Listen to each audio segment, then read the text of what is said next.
ਇਹ ਜਾਮ ਹੋ ਜਾਂਦਾ ਕਈ ਵਾਰੀ ਤੁਹਾਡੇ ਸਫਾਈ ਪੋਚਾ ਲਾਉਣ ਵਾਲੀ ਆ ਮਸ਼ੀਨ ਜੀ ਹੈ ਜਿਹੜੀ ਇਹ ਜਾਮ ਹੋ ਜਾਂਦੀ ਆ। ਇਹਦਾ ਈਜ਼ੀ ਆ, ਮੰਨ ਲਓ ਇਹਨੂੰ ਤੁਸੀਂ ਠੀਕ ਕਰ ਸਕਦੇ ਹੋ। ਪਹਿਲਾਂ ਤਾਂ ਹੈਂਡਲ ਕੱਢੋ ਇਹਦਾ,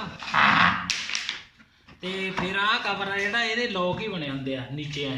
ਇੱਦਾਂ ਤੁਸੀਂ ਐਂ ਕਰੋਗੇ ਇੱਥੇ ਲੋਕ ਪੱਟੇ ਜਾਣਗੇ ਇਹਦੇ ਇੱਦਾਂ।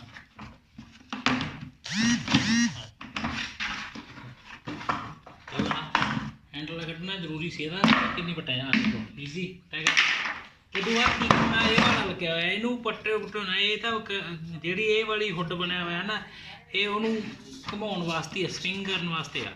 इनू ये वाला जो थोड़ी जाली लगी हुई है मतलब टपदे इनू ईजी पट्टिया जाऊगा ये पट्टिया गया। हाँ देखो इदा पट्टिया जाता नीचे इत्थे ना नट लग्या होया ये वाला ठीक है। ਇਹਦੀ ਪ੍ਰੋਬਲਮ ਹੁੰਦੀ ਹੈ ਜੀ, ਇਹਨੂੰ ਜੰਗਾਲ ਲੱਗ ਜਾਂਦੀ ਆ। ਇਹ ਲੋਹੇ ਦਾ ਲੱਗਿਆ ਇਹ ਬੁਸ਼ ਜਿਹਾ ਇਹ ਖਰਾਬ ਹੋ ਗਿਆ ਇਹਦਾ। ਚਲੋ ਠੀਕ ਇਹਨੂੰ ਕਲੀਨ ਕਰਦੇ ਆ ਜੀ ਦੁਬਾਰਾ।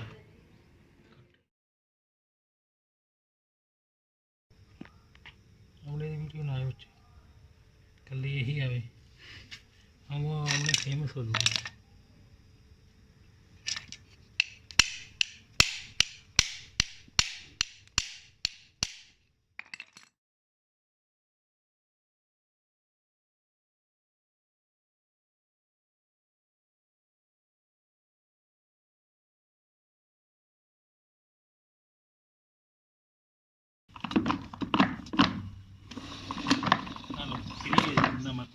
देखो मूव हो रहा इन्ना फ्री हो गया।